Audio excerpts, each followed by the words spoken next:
pumanaw na ang veteran singer-actress at tinaguriang Asia's Queen of Songs na si Pilita Corrales. Siya ay 85 years old.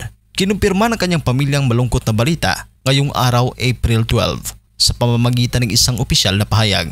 Sa Instagram page ng kapamilya star na si Janine Gutierrez, ibinahagi ng aktres ang pagpanaw ng veteranang singer kasabay ng kahilingang ipagdasal ang kaluluwa ng kanyang lola. Hindi naman binanggit ni Janine ang dahilan ng pagpanaw ni Pilita at ibabahagi pa sa mga darating na araw ang detalye ng memorial services. Kapag nabanggit ang pangalang Pilita Corrales, ang agad na naiisip ng publiko ay ang kanyang mga classic hits na A Million Thanks to You at Kapantay ay Langit. Kilala rin siya ng mga Pinoy sa kanyang signature na pagbebend ng likod at tagiliran sa tuwing siya ay nagpiperform.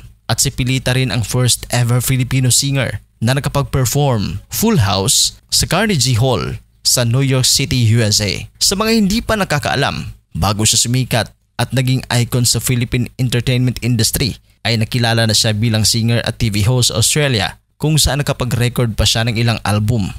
In fact, a street in Australia was even named after her. Sa Cebu ipinanganak ang showbiz icon at lumuwas siya ng Maynila para tuparin ang pangarap na maging entertainer. Nag-perform siya sa iba't ibang mga kilalang lugar sa Metro Manila kasama na ang Clover Theater kung saan nagpe-perform noon ang mga kilalang singers, performers at mga artista. Sa 6 na dekada ni Pilita sa mundo ng showbiz, nakapagpalabas siya ng 135 albums at nakapag-perform din side by side ang mga big international artists noon na sina Bob Hope, Sammy Davis, Matt Monroe at iba pa. Ilan sa mga pelikulang nagawa niya ay ang mga sumusunod: Pabanjing Banjing 1968, Miss Wow Wow 1969.